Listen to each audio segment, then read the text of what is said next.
Okay. Ito ang pinakabudol sa lahat, talaga. Lagi na akong bumibili sa Jollibee. Meron na doong section for take out.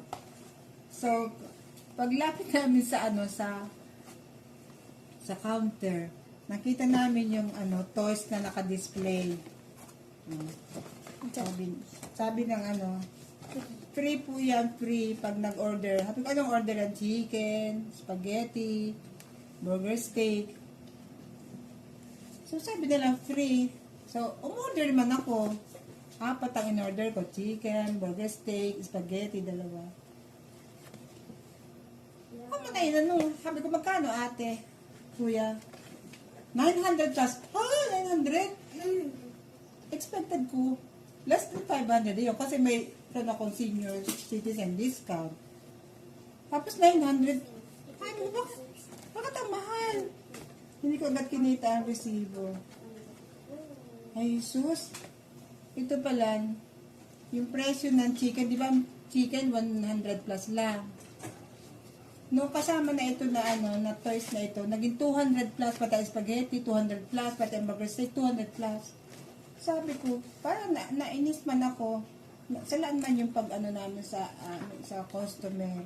Sinabi nila free. Di sana sinabi na nila na ang presyo nila is ganun. Parang ang presyo nito dinagdagan doon sa sa chicken, sa Jollibee. Napwede na ako bumili na wala nitong toys. Bumili na lang ako ng may toys kasi may bata. Pero hindi naman talaga ako bumibili nito. Binili ko lang kaya sabi nila free. Tama ko, 85%.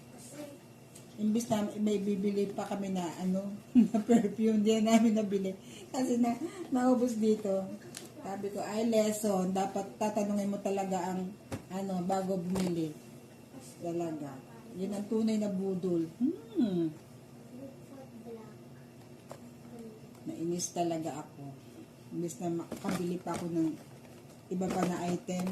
Hindi na, naubos na dito sa Tapos, gagamitin niyo ba ito? Laruan niyo ba? Pamigay niyo na lang. I-open mo. Pakita mo. Maliit man lang naman.